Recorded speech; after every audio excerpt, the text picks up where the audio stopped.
Competition अगर जीतना है तो रणनीति बनाओ, युद्ध बहादुरी, स्ट्रेटजी। शॉर्टकट तो नहीं है, स्मार्ट कट है। बहुत सारे लोग सिर्फ पीसीएस की परीक्षा देते हैं, बहुत अच्छी बात।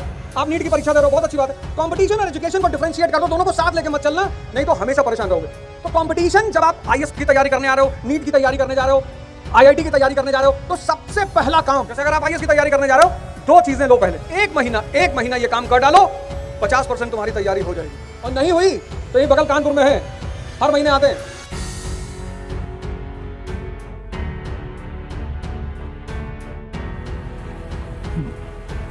जय हिंद फ्रेंड्स।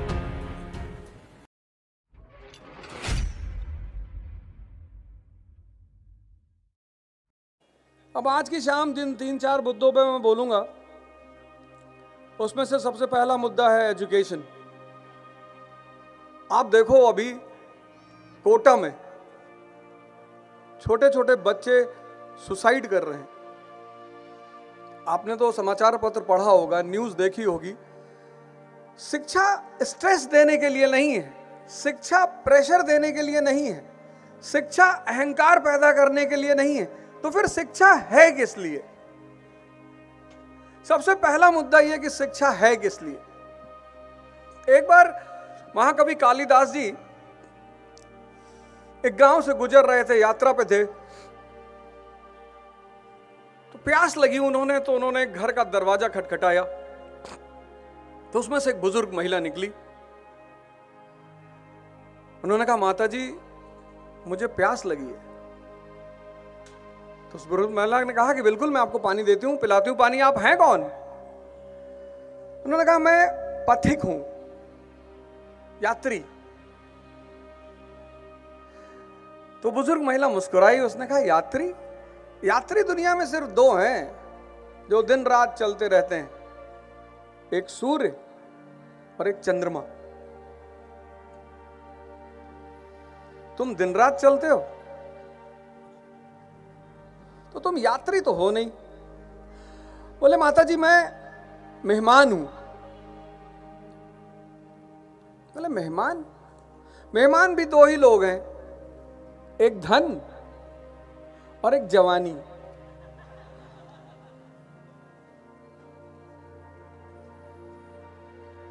बोले, माता जी मैं हठी हूं, हठ करने वाला। बोली, बेटा हठ भी दो ही लोग करते हैं, एक बाल एक नाखून, कितना भी काटो आना ही है। कालिदास जी ने कहा, माता जी मैं मूर्ख हूं। बोले, नहीं नहीं बेटा, मूर्ख भी दो लोग होते हैं, एक राजा जो अपने चाटुकारों की ही सुने और जनता की भलाई पर ध्यान न दे, और एक उसके बेवकूफ दरबारी जो राजा को हमेशा खुश करने के फिराक में लगे रहते हैं।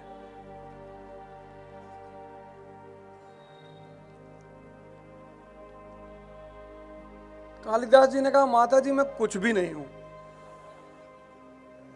बोले, कुछ तो हो बेटा, लेकिन चलो कोई बात नहीं, प्यास तुमको ज्यादा लगी है। बोले, जी। बोले, आज के बाद एक बात याद रखना कि जब तुमसे जो सवाल किया जाए, जब मैंने तुमसे पूछा कि तुम कौन हो, तो तुम्हें कहना था ये मैं प्यासा हूं, प्यास लगी है। तुम क्या ही अपनी 500 आइडेंटिटी बता रहे हो, मैं ये हूं, मैं विधायक हूं, मैं सांसद हूं, मैं मंत्री हूं, मैं फलाना हूं। तुम बेटा प्यासे हो। शिक्षा का काम है ज्ञान का विस्तार, समझ का विस्तार, विजन का विस्तार। हम तो जीवन में कभी नहीं पढ़े, 12th तक।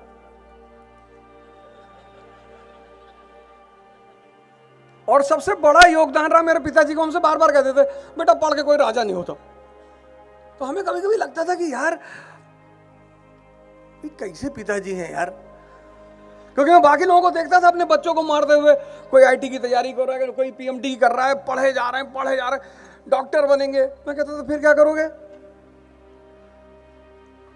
मेरे पिताजी ने मुझे मारा नहीं कभी, और पढ़ाई के लिए तो बिल्कुल नहीं मारा।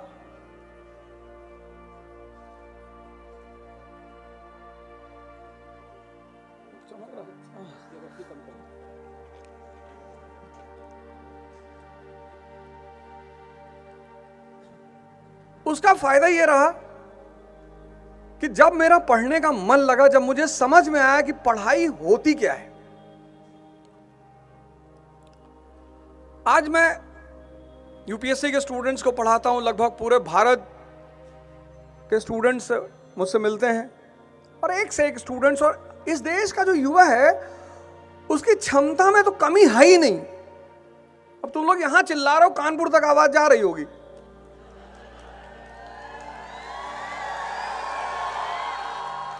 नहीं, अब इलाहाबाद कवर करने चक्कर में मत पड़ो, 80 किलोमीटर का दायरा बहुत है। इस देश के युवा में क्षमता की तो कमी है ही नहीं। बस उसको एक बात अगर पता चल जाए कि इस क्षमता को लगाना कहां है, करना क्या है। पढ़े जा रहे हैं, पढ़े जा रहे हैं, लोग पढ़े जा रहे हैं, और पढ़ते पढ़ते पढ़ते एक आदमी पढ़ रहा है, उसके अंदर इतना कॉन्फिडेंस आ गया है, इतना कॉन्फिडेंस पढ़ते पढ़ते, कि 1931 में वो आदमी ब्रिटेन के राजा जॉर्ज पंचम के सामने खड़े होकर दहाड़ रहा है। 1931 शिक्षा ने उस आदमी को इतना उत्साह दे रखा है, इतनी ताकत दे रखी है, इतनी क्षमता दे रखी है कि 39 इयर्स का आदमी, आप समझ गए होंगे मैं किसकी बात कर रहा हूं। मैं एक बार फिर डॉक्टर अंबेडकर की बात कर रहा हूं। 39 इयर्स 30। और एक बात मैं आपसे सबसे हाथ जोड़कर रिक्वेस्ट कर रहा हूं, देश की जितनी भी महान आत्माएं हैं, जितने भी महान लोग हैं, उनको किसी जाति और धर्म के चश्मे से कृपया करके ना देखें। अगर आपने ऐसा किया ना तो आप बहुत सारी चीजों से वंचित। मैं आपको शिक्षा की ताकत बता रहा हूं कि एक आप हैं जो बोलने से घबरा रहे हैं, किसी से बात करने से घबरा रहे हैं, एक वो आदमी 1931, 39 इयर्स, 39, ब्रिटेन का राजा जॉर्ज पंचम, ब्रिटेन का प्राइम मिनिस्टर रैमसे मैकडोनाल्ड, और वो आदमी खड़ा होकर बोल रहा है। ये कहां से आई हिम्मत? एजुकेशन से। फिर उस आदमी ने एक स्टेटमेंट दिया, बड़ा प्यारा, बहुत जगह मैं तो लगातार उसको रिपीट, मैं कहीं जाता हूं उस स्टेटमेंट को एक बार जरूर बोलता हूं।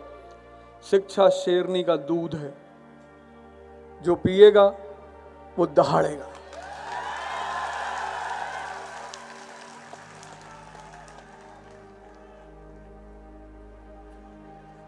पीछे वाले लगता है लखनऊ तक भेजने के चक्कर में। अरे कानपुर बहुत है भैया, कानपुर तक जा रही बहुत है। हाँ हाँ बता रहे। शिक्षा अगर तुम्हें शक्ति ना दे, शिक्षा अगर तुम्हारे अंदर सेवा का भाव ना पैदा करे, शिक्षा अगर तुम्हें डिसिप्लिन, अभी हमारा पुलिस प्रशासन यहां बैठा है और सब यहां शिक्षित बैठे हैं। इस पुलिस प्रशासन को तो इस बात का एहसास होना चाहिए कि यहां सारे शिक्षित लड़के बैठे हुए हैं, हमें कुछ करने की जरूरत ही नहीं है। यह है शिक्षा। शक्ति देती है शिक्षा, संस्कार देती है शिक्षा, साहस देती है शिक्षा, उत्साह देती है शिक्षा, विजन देती है शिक्षा, देखने का दायरा। शिक्षा एक शक्ति है। आपने ग्रेजुएशन किया, पोस्ट ग्रेजुएशन किया, 10th किया, 12th किया, 15 16 साल लोगों ने पढ़ाई की। साइंस पढ़ा आपने, हिस्ट्री वगैरह तो हमारे देश में पढ़ाते ही नहीं, 10th तक पढ़ाते हैं बस। और वो भी 10th तक टीचर बोलता है कि भैया देखो रट लो, इतिहास पढ़ के कोई राजा नहीं बनता, मतलब इतिहास पढ़कर किसी को नौकरी नहीं मिलती। ये एक बहुत अच्छी बात कहते हैं टीचर, क्योंकि इतिहास पढ़ के लोग राजा ही बनते हैं। ह्यूमैनिटीज का जो सब्जेक्ट है वो एनालिसिस का सब्जेक्ट हमारे देश में नहीं पढ़ाते। 10th तक सबको डॉक्टर बनना है, सबको इंजीनियर बनना है, सबको 10th तक क्लियर हो जाता है कुछ ना कुछ बनना है, बस इसीलिए वो पढ़ते हैं।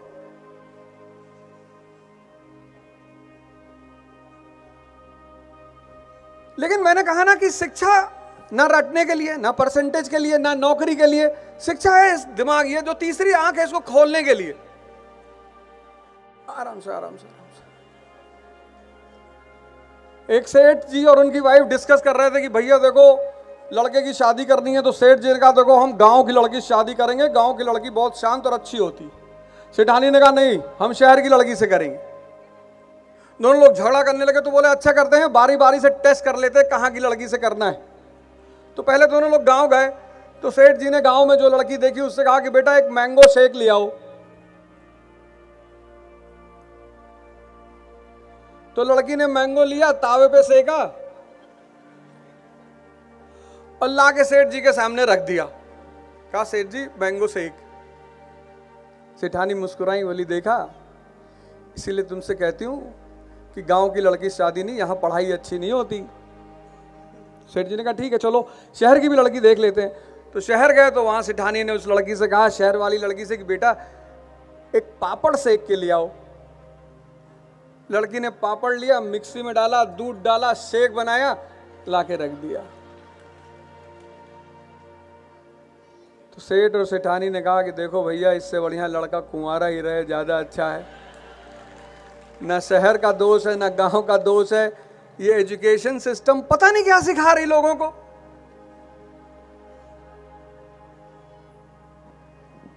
सबसे बड़ी बात जो इस देश में घट रही है वो ये है, जिस मिशन पर मैं काम कर रहा हूं, कि इस देश में शिक्षकों को सम्मान होना ही चाहिए सरकार की तरफ से। सरकार की तरफ से पिछले 2 साल से मैंने ये मुद्दा उठा रखा है कि सरकार की तरफ से जितने भी स्कूल के टीचर हैं, स्कूल जो लोग स्कूल में पढ़ा रहे हैं, उनको एक स्टेटस तो मिलना ही चाहिए। शिक्षक की सबसे बड़ी आवश्यकता क्या है?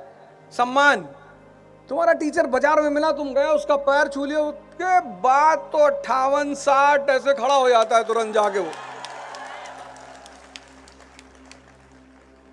अगर शिक्षक से कुछ भी लेना है, कुछ भी, और खासकर ज्ञान तो लेना ही लेना है, तो एक बात का ध्यान रखो, उसको सम्मान बहुत दो यार।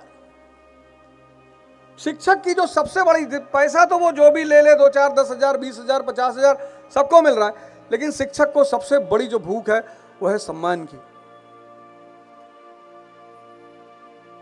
और जिस देश में शिक्षक महान होंगे और जिस देश में शिक्षकों का सम्मान होगा, वो देश स्वतः महान होगा। ये सबसे बड़ी रिक्वायरमेंट है। तो शिक्षा का उद्देश्य है इस दिमाग को खोलना, रटना नहीं करना। रटना नहीं है।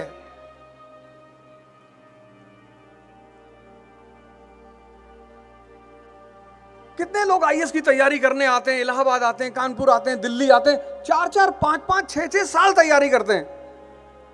कुछ लोग तो पाषाण काल से तैयारी कर रहे हैं। सरकारों ने, जैसे मेरा मानना है कि सिविल सर्विस की एज मैक्सिमम 30 होनी चाहिए स्टेट की, और 25 होनी चाहिए सेंटर की, कि 25 तक लड़का फ्री हो जाए। उसके बाद उसके पास और भी सारे ऑप्शंस बचे हों। 5 साल, 6 साल, 7 साल, 8 साल तैयारी कर रहे हैं। उसकी वजह सिर्फ एक है, उनको पता ही नहीं चला कि पढ़ना क्यों था, क्यों पढ़ाई की, हिस्ट्री क्यों पढ़ा। आज भारत में हिंदू, मुसलमान, सिख, ईसाई हैं। अशोक के समय जैन, बौद्ध, ब्राह्मण। आज हिंदू, मुसलमान, सिख। अशोक के समय जैन, बौद्ध, ब्राह्मण। और भारत विभिन्नतावादी देश है। भारत के बारे में कहा जाता है यूनिटी इन डाइवर्सिटी। डाइवर्सिफाइड मुल्क है। और डाइवर्सिफाइड क्यों है? ज्योग्राफी की वजह से। खाना और कपड़ा ज्योग्राफी पर डिपेंड करता है। सऊदी अरेबिया का आदमी टाई नहीं पहन सकता, ज्योग्राफी। और सऊदी अरेबिया का आदमी पालक नहीं खा सकता, होता ही नहीं वहां पे।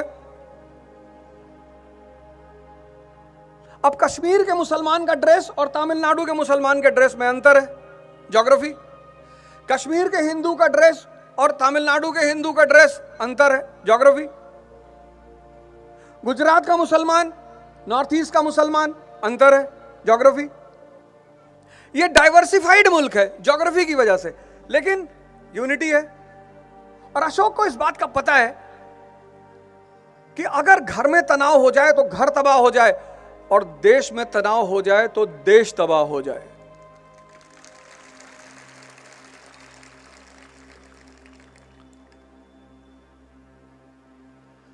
तुम वैसे बहुत सारे लोग, अगर घर में तनाव होगा तो तुम देखो तुम्हारी पढ़ाई पे, तुम्हारे व्यक्तित्व पे, सब पे असर पड़ रहा होगा।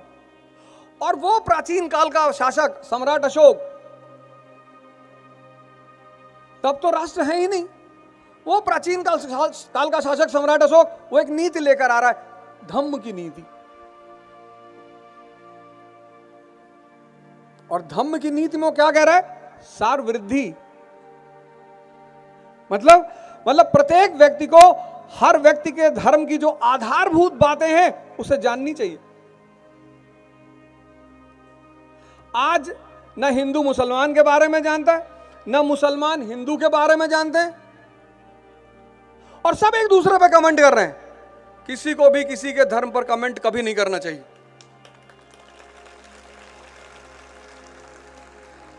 ये मैं नहीं कर रहा हूं सर, ये अशोक कह रहा है।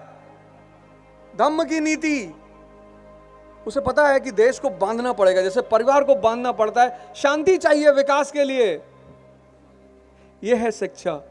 अब तुमने हिस्ट्री पढ़ा, सम्राट अशोक को पढ़ा, आज का भारत तुम देख रहे हो, और तुम शासक बन गए, तो तुम्हें वो तुम्हारे लिए क्या बन गया? अशोक आदर्श बन गया कि नहीं नहीं, देश में तनाव नहीं होना चाहिए, देश में मतभेद नहीं होना चाहिए, हम आपस में लड़ेंगे। तुम अपने घर में ही देख लो, सास बहू का झगड़ा हो गया तो पड़ोस वाली आंटी सब्जी मांग के ले गई। अगर घर में झगड़ा है तो पड़ोसी फायदा उठाएगा, और हमारे पड़ोसी तो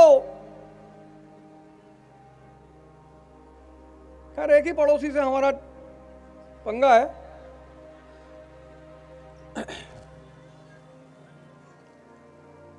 इसलिए इतिहास को पढ़ना है कि इस विभिन्नतावादी देश को पहले कैसे चलाया, अशोक ने कैसे चलाया, चंद्रगुप्त मौर्य ने कैसे चलाया, हर्षवर्धन ने कैसे चलाया। तो जैसे इन लोगों ने चलाया ऐसे हमें भी चलाना है।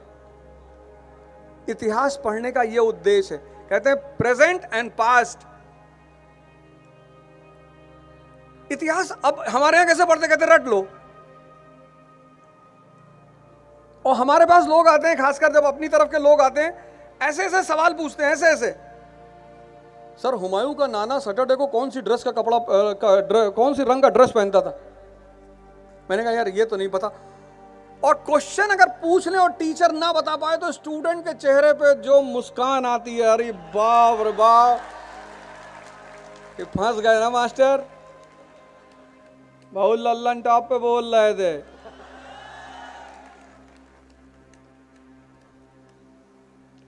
वो अशोक हमारे लिए आदर्श है। अगर आज मैं तुमसे पूछूं कि अफगानिस्तान की करेंसी का नाम बताओ, तुम नहीं बता पाओगे। बता तो मैं भी नहीं पाऊंगा क्योंकि है ही नहीं।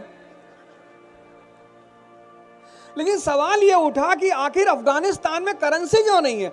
अब अगर तुमने इतिहास पढ़ा, 6ठी शताब्दी ईसा पूर्व, 6th सेंचुरी BC, तब तुम्हें पता चलेगा करेंसी सिस्टम क्यों पैदा होती है।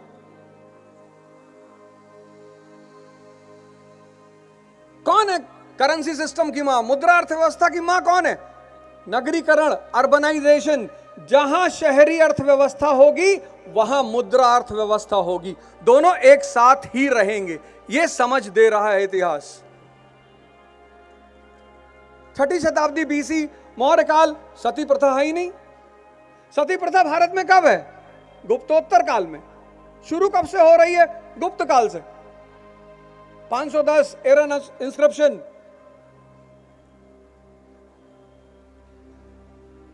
अब तुम्हें लगा कि यार ये सती प्रथा भारत में, इसका मतलब शुरू से नहीं थी। नहीं, ना 6th सेंचुरी BC में है, ना मौर्य काल में है, ना मौर्योत्तर काल में है। तो आखिर ये गुप्तोत्तर काल में प्रथा कैसे बन जा रही है? एक बहुत बड़ी सीख अगर तुम कायदे से उसे पढ़ते हो। आज तुम अफगानिस्तान में स्त्रियों की दशा देखो।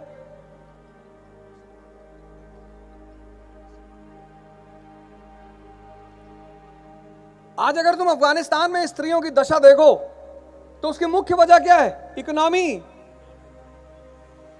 सामाजिक स्वतंत्रता कैसे मिलती? आर्थिक स्वतंत्रता से।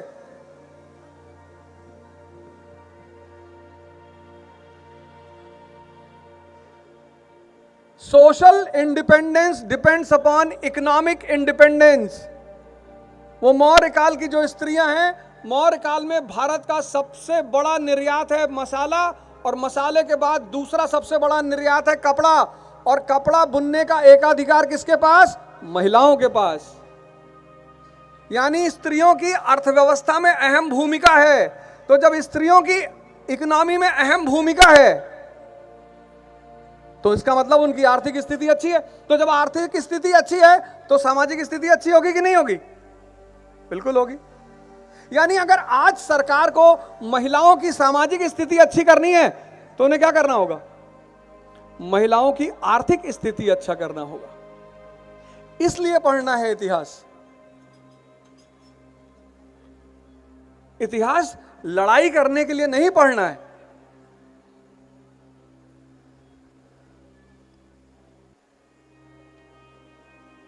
सीखना है।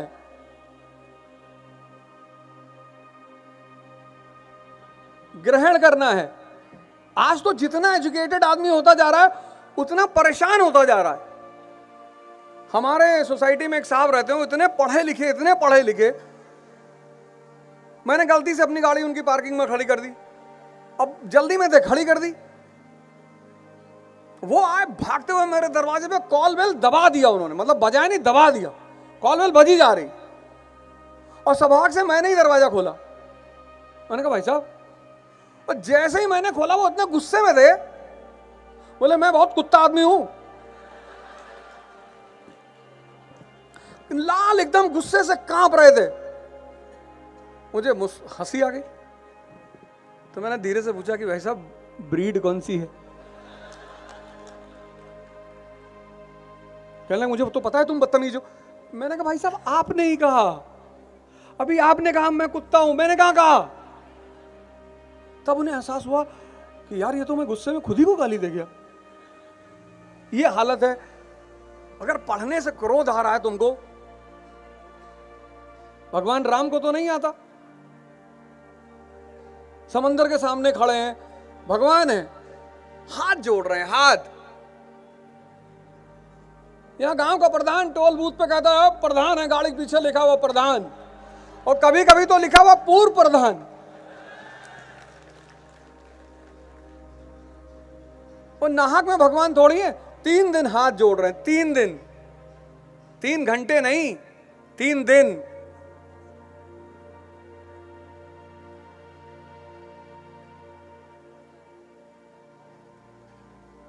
अभी मैं यहां इतने सारे लोग बैठे हो, बहुत सारे पोस्ट ग्रेजुएट लोग बैठे होंगे। अगर मैं तुमसे पूछूं कि भारत में किस घटना ने भारत को एक राष्ट्र बनाया, तो शायद ही इतनी भीड़ के, युवाओं की भीड़ में कोई हाथ उठा के बताएगा कि मैं बताऊंगा भारत को किस घटना ने राष्ट्र बनाया। आपने कभी सोचा ही नहीं होगा।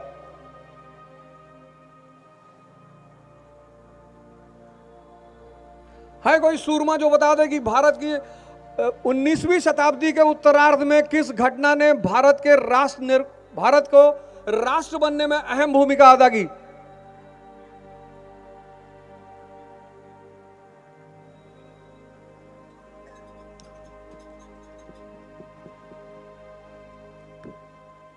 हाँ बताओ, तुम्हारी आवाज बहुत तेज है यार, आ रही है, बताओ।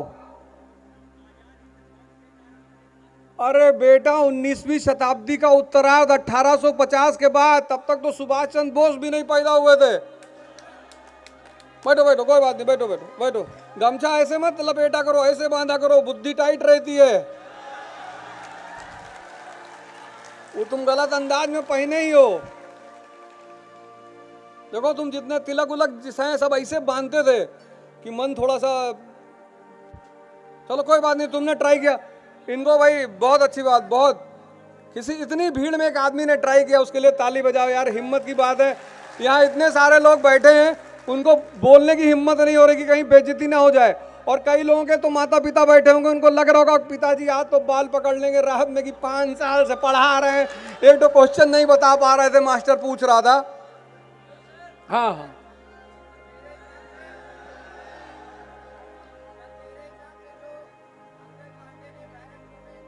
नहीं बेटा नहीं। तुम्हारे माँ बाप तो नहीं है यहाँ? बैठो बैठो बैठो बैठो, कोई बात नहीं, बैठो, कोई बात नहीं, कोई बात, बैठो। कितनी बड़ी बात है। यही मेरा पहला पॉइंट मेरा था वो यही था कि शिक्षा का काम है देखने की क्षमता का विस्तार।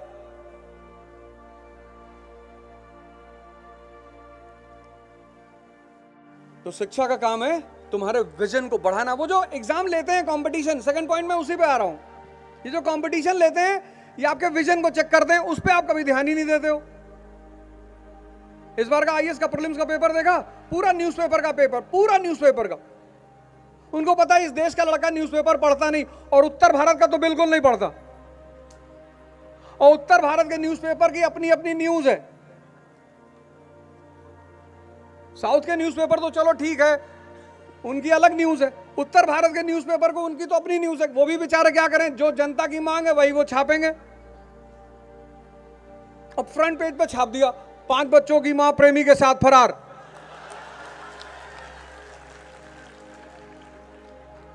अब 15 साल जब ऐसा न्यूज़पेपर पढ़ा, पहली बार द हिंदू उठाया और उसमें फ्रंट पेज पे देखा Ukraine is in crisis, Crimea is in trouble. Crimea cream बनाता क्या यार, पता ही नहीं। यहां कितने लोग बैठे होंगे, यूक्रेन और रूस का युद्ध चल रहा है पिछले 2 साल से।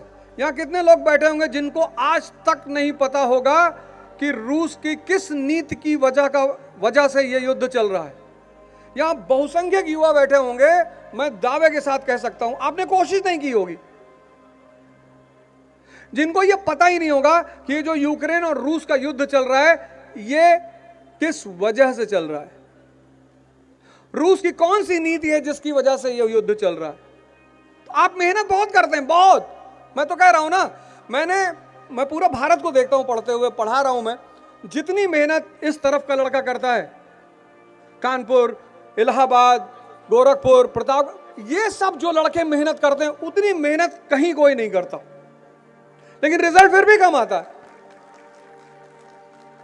क्योंकि रावण को सब जगह मार रहे हैं, उसका सर काट रहे हैं बार बार, पर वो सर काटने से थोड़ी मरेगा।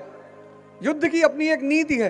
तो पहली चीज कायदे से पढ़ो, और दूसरी चीज एजुकेशन और कंपटीशन दोनों अलग अलग चीज है। तुम दोनों को एक साथ लेके चलते हो। तो पहली गलती तो तुम ये करते हो कि तुमने कायदे से पढ़ा ही नहीं। पढ़ा बहुत, ये तो मैं एक्सेप्ट करता हूं, बहुत पढ़ा। हमारी तरफ का लड़का 10 घंटे बैठ जाएगा तो बैठा ही रहेगा। 10 घंटा, 12 घंटा, 14 घंटा पढ़ रहे हैं लड़के बैठ के, रिजल्ट क्यों नहीं आ रहा है? क्योंकि शिक्षा और एजुकेशन में डिफरेंस, शिक्षा और कंपटीशन, एजुकेशन और कंपटीशन।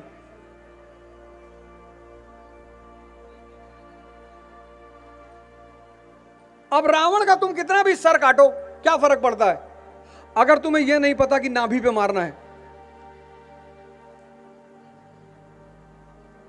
भाई अर्जुन जब आईएएस की परीक्षा देने गए और सिलेबस देखा उन्होंने, बोले इतना बड़ा सिलेबस, भीष्म पितामह हिस्ट्री,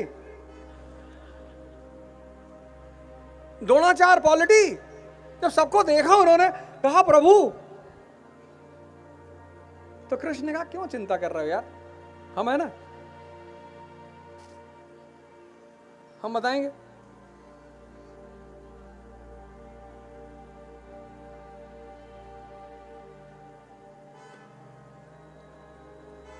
हम सब अर्जुन ही हैं, हम सब, और सब इस जीवन के महाभारत में उलझे हुए हैं, और सबको एक गुरु चाहिए।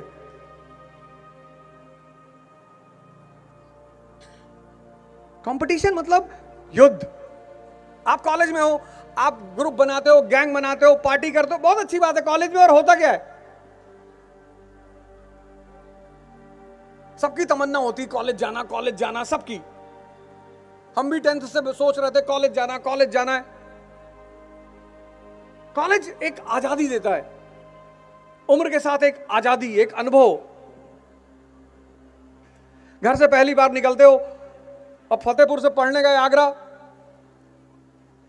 और आगरा विश्वविद्यालय में तुम्हें फतेहपुर का एक और लड़का मिल गया, बड़े खुशी हुए थे, अरे भाई नमस्कार, और कहाँ घर है? बोले वही सिविल लाइन में, मेरा भी। अरे अरे, दोनों लोग गले मिले, फिर 3-4 दिन साथ में खाना खाए, फिर एक दिन वो तुम्हारा लैपटॉप मोबाइल लेके गायब हो गया, तब तुमको अनुभव मिला प्यारा वाला। किताबी ज्ञान से भी बड़ा ज्ञान है अनुभव। माँ बाप बहुत अच्छा करते हैं जो बाहर पढ़ने के लिए भेजते हैं। जब घर में रहते हो, माता जी खाना लेकर आती हैं, तुमने थाली उठा के फेंक दी, डेली हम लौकी नहीं खाएंगे। और इलाहाबाद गए और खाना मंगाए और दाल में देखे पानी है, दाल ढूंढ रहे हो, 3 दिन से मिल ही नहीं रही है। इसलिए जब लड़का इंटर के बाद बाहर पढ़ने जाता है और वापस घर आता है पहली बार, तो माँ जो बना दे वही खाता है और बड़े प्यार से खाता है। माँ भी बड़ी आश्चर्यचकित होती कि क्या हुआ बेटा? अरे बोले तुम बहुत अच्छा खाना बनाती हो, तुम बहुत अच्छी हो। पहली बार आदमी को एहसास होता है कि माँ का मतलब क्या होता है दुनिया में। और खासकर हम लोग जितना ज्यादा अपने माँ बाप को ग्रांटेड लेते हैं, उतना दुनिया में कोई नहीं लेता। और तुम भगवान अगर कभी देखोगे तो माँ बाप के रूप में ही देखोगे। मैं तो देख लिया, मेरे अटेम्प्ट खत्म हुए, मेरे साथ सिर्फ 2 लोग खड़े थे, उसमें एक मेरे पिताजी थे और हमेशा खड़े रहे।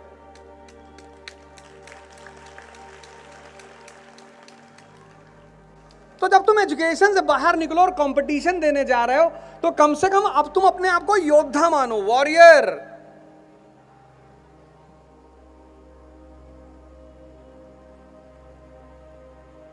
तुम वही तरीका पढ़ने वाला जो कॉलेज का था, वही तुम यहां लगा रहे हो।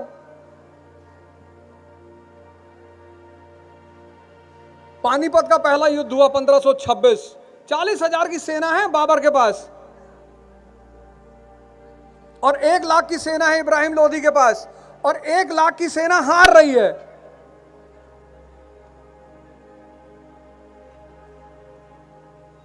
और बाबर जीत रहा है। क्यों? युद्ध की स्ट्रेटजी।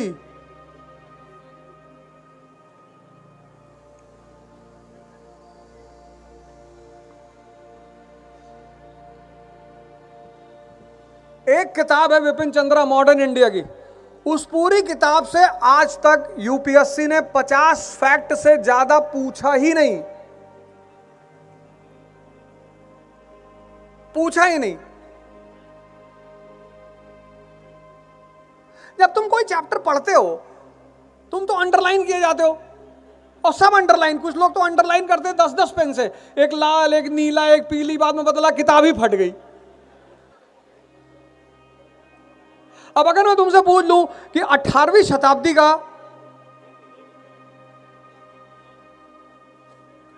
आउटस्टैंडिंग शासक कौन है, आउटस्टैंडिंग, उसके जैसा कोई है ही नहीं 18वीं शताब्दी, तो भी यहां बहुसंख्यक लोग बैठे हुए नहीं बता पाएंगे।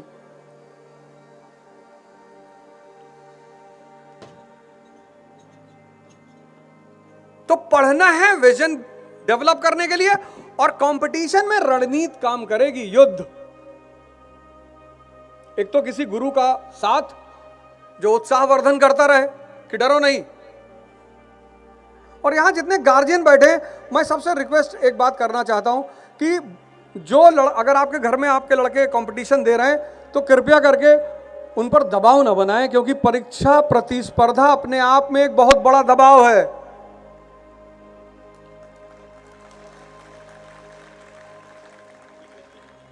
आपका बच्चा जब आपको फोन करे शाम को कि पापा कैसे हैं, कह दो बहुत अच्छे, 100 करोड़ की डील हो गई है। हाँ ठीक है, तुम्हारी 2 शादी कराएंगे, चिंता मत करना। लड़ाई में उत्साह काम आता है। बहुत सारे माँ बाप को मैंने देखा, वो फोन करेंगे तो बोलेंगे भैया गाय चोरी हो गई, भैया रतियम गए हुए हेराई गए। सर ये लड़ाई है, लड़ाई। जब शाम का किसी का बच्चा अपने घर पे फोन करता है ना, तो एक बहुत बड़ा सपना लेकर फोन करता है वो, कि मेरे माँ बाप मुझे उत्साहित करेंगे, क्योंकि बाकी तो कोई करेगा नहीं। या तो टीचर करेगा या माँ बाप करेगा। टीचर का अपना हित जुड़ा हुआ है, हर नामी टीचर के पीछे उसके नामी स्टूडेंट होते हैं। अगर विवेकानंद नहीं होते तो रामकृष्ण परमहंस को कोई नहीं जानता। इसलिए टीचर का एक बहुत बड़ा स्वार्थ होता है, और वो स्वार्थ ये होता है कि हमेशा वो काबिल लड़के के पीछे खड़ा हो जाता है कि इसकी काबिलियत इसको सफलता दिलाएगी, और जब ये सफल होगा तो इसके नाम के साथ मेरा भी नाम जोड़ा जाएगा। इसलिए हर टीचर ये चाहता है, हर टीचर, कि मेरा स्टूडेंट सफल हो।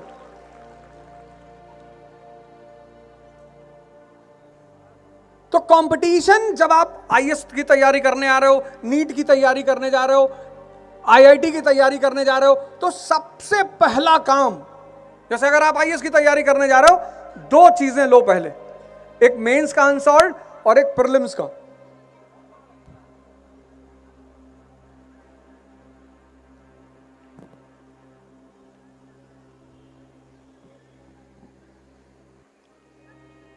युद्ध बहादुरी, स्ट्रेटेजी। इतनी मूवी देखते हो, टैंगो चार्ली मूवी देखा ना, अजय देवगन और वो बॉबी देओल कैसे इंडियन आर्मी के जवान को पेड़ में बांध देते हैं, हाथ काट दिया, चिल्ला रहा है, वो ट्रैप है, वो ट्रैप। वो आर्मी का मेजर समझ रहा है, लेकिन जो आर्मी का जवान है वो इमोशनल हो जा रहा है। अगर तुमने वो सीन देखी तो वो सीन तुम्हें दो मैसेज दे रही है। इंडियन आर्मी के जवान को दुश्मनों ने पेड़ में बांध दिया, और पेड़ में बांध के हाथ काट दिया, दोनों तरफ से हाथ काट दिया, पैर में गोलियां मार दी, चिल्ला रहा है वो। अब तुम देखो उस सीन को, वहां पे एक आर्मी का मेजर है और एक आर्मी का जवान है, और जवान इमोशनल हो जा रहा है, कह रहा मेरे बेटे जैसा ये, मैं इसको ऐसे घुट घुट के मरते हुए नहीं देख सकता। और फिर वो कूद के उस जवान के पास पहुंचता, और जैसे ही पहुंचता है, गुरिल्ला युद्ध चल रहा है, दुश्मन उसको भून कर रख देता है, और मेजर और उसकी पूरी प्लाटून 10 घंटे तक बैठकर इंतजार करती है, उसको मरता हुआ देखती है, क्योंकि युद्ध भाव से नहीं जीते जाते, रणनीति से।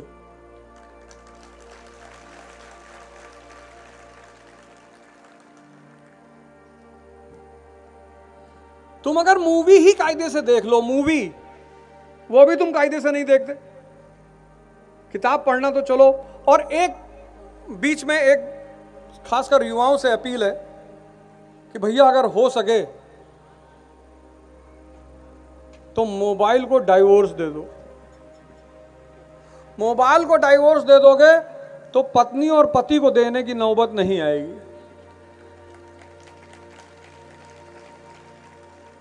ये तुम्हारे मन को एकदम खाए जा रहा है। टीवी थी तो कम से कम संडे को प्रोग्राम आता था हमारे समय, और टीवी और लैंडलाइन वाला फोन घर में था। अब तो 24 घंटे आप बाहर भाग रहे हैं, 24 घंटे।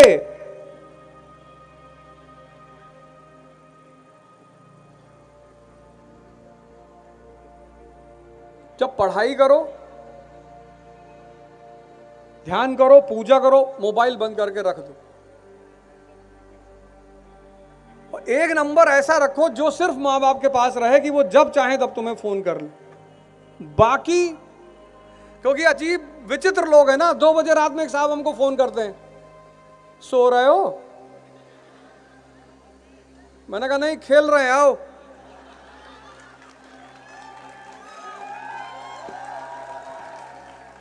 अब 2 बजे रात में कोई फोन करेगा तो डर जाएगा। कुछ टाइम पीरियड ऐसा होता है, अगर उस वक्त किसी का फोन बज रहा है तो आप डर जाओगे। जैसे सुबह 5 बजे किसी का फोन बज रहा है, आप डर जाओगे कि कोई घटना तो नहीं घट गई। 2 बजे रात में फोन बज रहा है तो आप डर जाओगे। 1 बजे के बाद और 7 बजे तक अगर फोन घनघनाएगा तो एक बार डर पैदा होगा कि यार कोई कुछ घटना तो नहीं हुई। आप मजबूरी में उठाओगे। अगला आदमी उधर से कह रहा भैया हमको नींद नहीं आ रही थी। नींद नहीं आ रही थी तो फतेहपुर से कानपुर पैदल चले जाओ। दूसरे की जान क्यों ले रहे हो? अनसॉल्व ले लो, अनसॉल्व। कंपटीशन अगर जीतना है तो रणनीति बनाओ। अब एजुकेशन में, बीए में तुम्हें यह सोचना है कि हिस्ट्री क्यों पढ़नी है, लेकिन जब आईएएस की परीक्षा दोगे तब तुम्हें यह निकालना है कि हिस्ट्री में क्या पढ़ना है। फर्क हो गया दोनों में। वही हिस्ट्री जब तुम बीए में पढ़ रहे हो तो तुमको क्या सोचना है कि हिस्ट्री क्यों पढ़नी है, लेकिन वही हिस्ट्री जब तुम आईएएस में तैयार कर रहे हो तो कॉन्सेप्ट बदल गया कि हिस्ट्री में क्या पढ़ना है।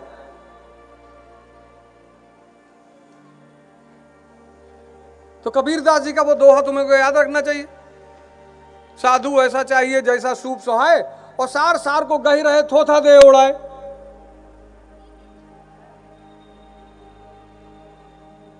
और ये तुम्हें बताएगा कौन? ये कोई बताए ना बताए, तुम सिर्फ मान लो तुम चैप्टर पढ़ रहे हो गांधी, पिछले 10 साल का क्वेश्चन निकाल के ग्राफ बना लो। 2011, 12, 13, 14, 15, 16, 17, 18, 19, 20, 10 साल का ग्राफ बना लो गांधी का। 11 में क्या पूछा, 12 में, 13 में, पूरा ग्राफ। टाइम दो खुद को, अपने आप को। 10 साल का तुम जैसे ही ग्राफ बनाओगे तुमको तुरंत पता चल जाएगा क्या पूछा। उस पर तुम मेहनत नहीं करते,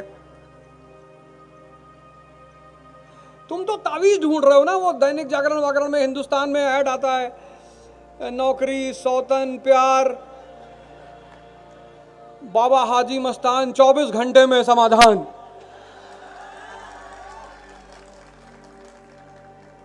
अगर ऐसा होता तो भगवान राम को 14 साल जंगल में थोड़ी रहना पड़ता।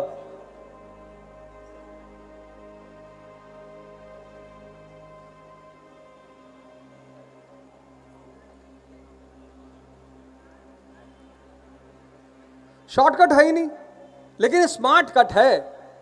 शॉर्टकट तो नहीं है, स्मार्ट कट है।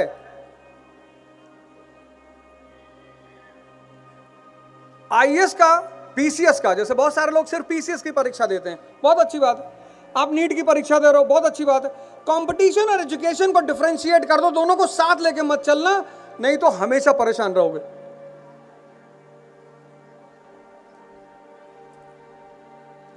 और 10 साल का मेंस का क्वेश्चन निकाल लो, 10 साल का प्रीलिम्स, सारे सब्जेक्ट का।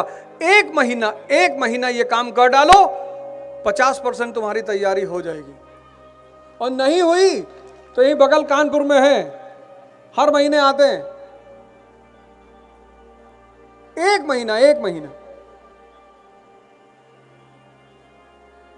महीना सिर्फ ये काम कर लो कि सिलेबस सामने रखो, अनसॉल्व्ड मेंस का, अनसॉल्व प्रीलिम्स का, सॉल्व ले लो प्रीलिम्स का, और चैप्टर वाइज सारे क्वेश्चंस की फाइल बना लो, और 50% तुम्हारी लड़ाई आसान हो जाएगी। अब तो तुम्हारे जमाने में सबसे अच्छी बात पता क्या है? YouTube पे एक से एक टीचर आ गए हैं पढ़ाने के लिए, और अच्छा पढ़ा रहे हैं। कितने सारे टीचरों के लेक्चर फ्री पढ़े हुए हैं। हमारे जमाने में तो ऐसी कोई सुविधा थी नहीं। लेकिन YouTube भी बहुत आराम से, YouTube भी खतरनाक है। कोई चीज जितना अच्छा है उतना खतरनाक है। YouTube से देख लिए कि बाल बड़े कैसे करें, नीम की पत्ती ले लो, आंवला ले लो, इमली ले लो, ये ले लो, सब मिला लो, मिला के पेस्ट लगा के बना लिए, सुबह सारे बाल गायब हो गए।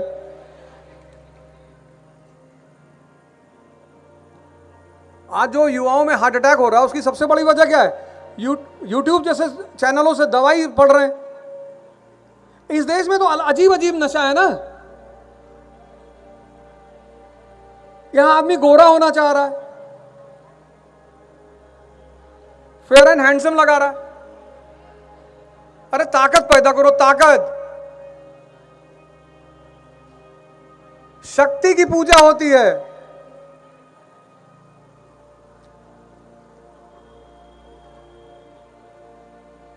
अगर गोरा होना इतनी बड़ी चीज होती तो भगवान अपने आप को गोरा करके ही पैदा होते। भगवान कृष्ण भी तो काले हैं।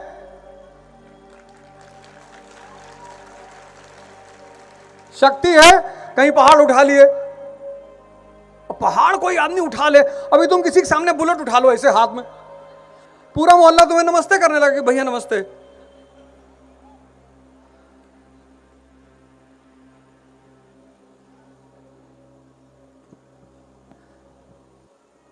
कंपटीशन को कंपटीशन की तरह देखो, रणनीति बनाओ, रणनीति। सीमित किताबें, सीमित।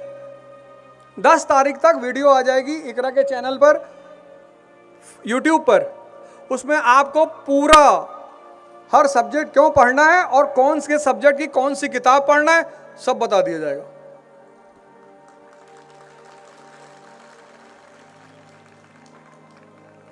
आराम से तैयारी करो। तैयारी 2 साल की होती, मैं बता दे रहा हूं, कोई कुछ भी कहे, तैयारी 2 साल की होती है। पहले साल सारे कॉन्सेप्ट को तैयार करना, और दूसरा साल उससे भी जरूरी, जो दूसरे साल वाला प्रोजेक्ट नहीं करेगा उसका सिलेक्शन नहीं होगा। सुन लो वो क्या है, प्रिपरेशन की प्रैक्टिस।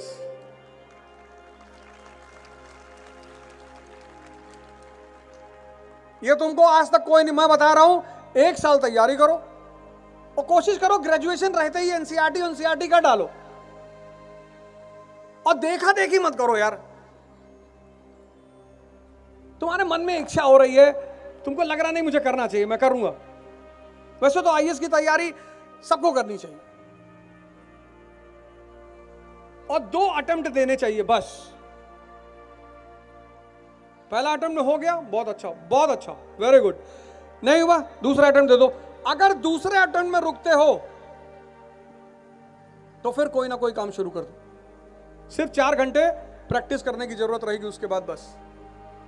मतलब पिछले 25 साल में मैंने इतने प्रयोग किए। कोई लड़का टीचिंग कर रहा था, कोई डॉक्टर की प्रैक्टिस करने लगा, कोई लॉयर हो गया, और सबका सिलेक्शन हुआ। 10-10 साल मत बैठो। और एक बात, 25 साल उम्र हो जाए ना तो पिताजी से पैसे मत लिया करो, चाहे तुम्हारा बाप अरबपति ही क्यों ना हो।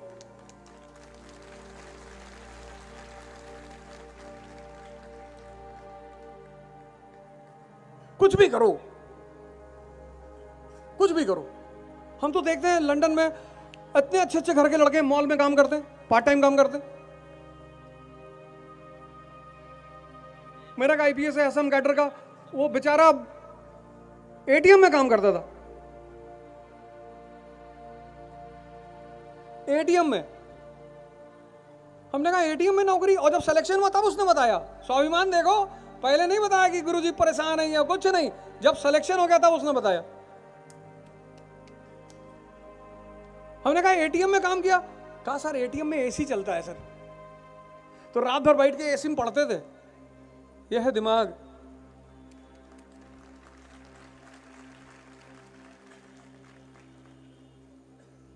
आदमी समझ की ही तो खाता है। भगवान ने बुद्धि सबको दी, मगर सद्बुद्धि बहुत कम लोगों को दी है।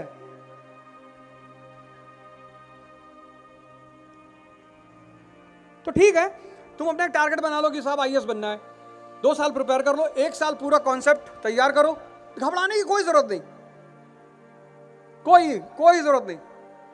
बाकी 10 तारीख को आपको इकरा के पोर्टल पे जाइएगा, आपको वहां पे पूरा सिलेबस आईएएस का और पीसीएस का, प्लस किस सब्जेक्ट को कैसे पढ़ना है, क्यों पढ़ना है, प्लस उनकी किताबें, और वो मानक किताबें हैं। आप एकदम टेंशन ना लें।